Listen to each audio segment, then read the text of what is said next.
ছুটির দিন মানেই হচ্ছে তাদের বায়না যে কি নাস্তা খাবে। তো আজকে আমি হচ্ছে তাদেরকে সবাইকে হচ্ছে চটপটি বানিয়ে খাওয়াবো। তো এই জন্য হচ্ছে ফুচকাগুলো রেডি করে নিয়েছি ফার্স্টে। তো এখানে আমার ছোট ভাই আমাকে হেল্প করতেছিল। তো এই তো আমাদের চটপটির জন্য সব কিছু রেডি। এখানে যা যা ইনগ্রিডিয়েন্টস লাগবে আমি সব রেডি করেছি। এখন এই যে ডাবলির মধ্যে হচ্ছে সব কিছু মিশাবো।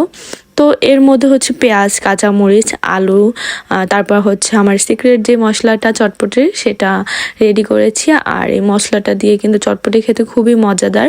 আপনাদের যদি কারো লাগে কমেন্ট বক্সে কমেন্ট করতে পারেন, আমি অবশ্যই হচ্ছে আপনাদেরকে রেসিপি দিয়ে দিব যেখানে কি কি দিয়ে মশলাটা বানিয়েছি।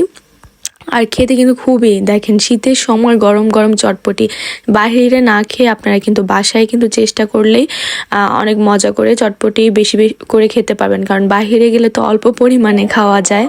তো চটপটি দেখে কার কার জিভে জল চলে এসেছে, এটার জন্য কিন্তু আমি দায়ী নই। আর এই মজাদার চটপটি খেতে হলে কিন্তু অবশ্যই বাসায় ট্রাই করতে হবে। এরপরে হচ্ছে আমি ফুচকাগুলো সবগুলো প্লেটে ভেঙে দিয়েছি।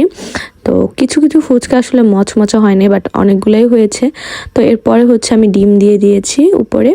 ডিম দেওয়া শেষ হলে আমি হচ্ছে লেবুর যে উপরে সিকলেট ওটা গ্রেটার করে দিব। এরপর হচ্ছে রিভিউ নেওয়ার পালা, সবার কাছ থেকে রিভিউ নিয়েছি। আগুন। হ্যাঁ প্রান্তি গুড। তারপর মজা। তারপর সেই